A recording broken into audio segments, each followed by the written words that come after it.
ভাগ্যিস এনসিপি বিএনপির সাথে যায় নাই, তাহলে এই মুহূর্তে যে এই সংস্কার না হওয়ার যে দায় সেটা এনসিপির নিতে হতো। এবং এই যে নিজেকে আলাদা করার যে একটা প্রসেস, আমি যদি বলি জামাতের সাথে এনসিপিকে আলাদা করা যাচ্ছে, এনসিপি তো নিজেকে বিলীন করে দিয়ে জামাতে যায় নাই, বরং নিজের জায়গা স্বতন্ত্র থেকে এনসিপি হচ্ছে জামাতের সাথে গেছে। এবং দেখেন জামাতের তো বেশ কিছু বিষয় নিয়ে জামাতের আপত্তি আছে। জামাতের ৭১ ইস্যু নিয়ে যে ইস্যু আমরা যেটা তার স্পষ্ট অবস্থান নাই সেটা আমরা সাবস্ক্রাইব করি না। জামাতের নারী ইস্যু নিয়ে তারা কখনো নেতৃত্বের একদম শীর্ষ নেতৃত্বে যেতে পারবে না, সেটা আমরা সাবস্ক্রাইব করি না। সুতরাং আমাদের we have distinct opposition. So নিজেদের মধ্যে আমরা জানি যে আমরা আসলে কোনটা সাবস্ক্রাইব করি এবং কোনটা সাবস্ক্রাইব করি না। সুতরাং সেই জায়গায় কিন্তু আমি একজন নারী হয়েও জামাতের তো আমার সাথে বসতে হয়।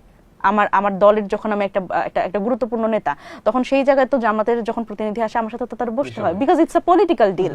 সো এটা তো আসলে আদর্শিক কোনো জায়গা না। সুতরাং এখানে আমি মনে করি যে এনসিপি নিজেকে আলাদা করার বা এটা কোনোভাবেই আসলে বিলীন হয়ে যাওয়ার কোনো সুযোগ নাই, যখন আসলে এবং দেখেন আমরাও তো আসলে একটা নির্বাচন করেছি, কিন্তু ভাই তো নিজের দল বাদ দিয়ে নির্বাচন করেছে, দল বাদ দিয়ে ওনাকে বিএনপির মধ্যে বিলীন হতে হয়েছে। সুতরাং এই ট্রমাটার থেকে বোধহয় ভাই এটা বলতে পারেন একটা দুইটা দল আরো করেছে।